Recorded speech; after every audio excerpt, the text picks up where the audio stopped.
12 ఏండ్ల నుండి రక్తస్రావం రోగం కలిగిన ఒక స్త్రీ ఉండెను. ఆమె అనేక వైద్యముల చేత ఎన్నో ఇబ్బందులు పడి అసలు ఆవిడకున్నదంతా వ్యయం చేసుకుని డాక్టర్ల దగ్గరికి వెళ్ళి చేసుకుని ఏమైందంట, మరింత సంకటం. అంటే ఏంటి, తగ్గకపోగా ఇంకా ఎక్కువైంది, డబ్బులు పోయే రోగం ఎక్కువయ్యాయి.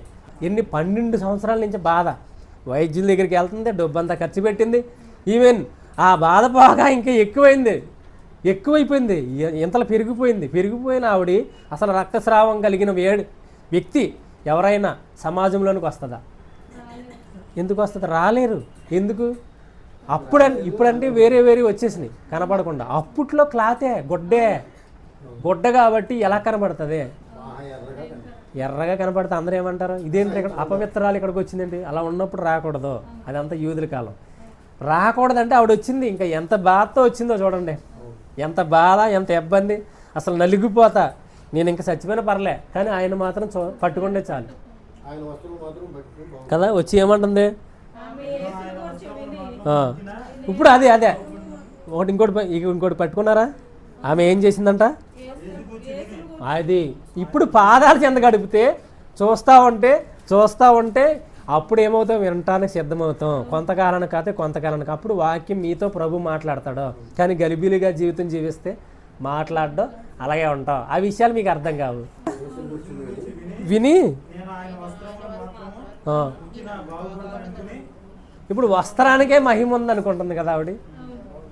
ముట్టుకుంటే విన్నదే ముట్టుకుంటే బాగుపడుతున్నాను. సరే, మత్తయి సువార్త 9వ అధ్యాయం 21వ వచనం.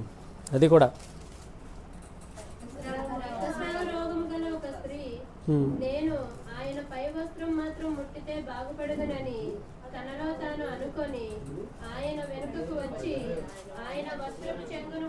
ఆగండి, ఇక్కడ ఒకటి గ్రహించారా? ఏమనుకుందంట? కరెక్టే, కానీ మీరు గ్రహించి చదవాలా. నేను అదే అడుగుతున్నాను ప్రతిసారి. ఏమంటుంది చూసారా? అది ఆ పాయింట్ పెట్టుకోండి. మనలో మనం అనుకోవాలా, ప్రభు వాక్యం అంటే నేర్చుకుంటామని కదా. తనలో తాను అంటే మనలో మనం ఫస్ట్ నేర్చుకోవాలా ఖచ్చితంగా. అప్పుడు ఆయన వస్త్రం ముడితే బాగుపడతానని మనలో మనం. కాబట్టి ఏసి మనం కూడా అనుకోవాలిగా, మనలో మనం అనుకోవాలా. ఇతరులు ఎవరైనా చెప్తే తెలియాలా? ఇప్పుడు ఇతరులు ఏదన్నా వేరే విషయం చెప్తే మాత్రం దాన్ని గ్రహించేసి దాని చేత ఇష్టపడిపోతున్నాం. కానీ వాక్యంలో చెప్తే మాత్రం ఎవరు చేయట్లేదు. ఎందుకని అంటారు? లోక జ్ఞానాన్ని తీసుకొస్తున్నారు కానీ దేవుని జ్ఞానం వద్దని ఎందుకు దూరం చేస్తున్నారు?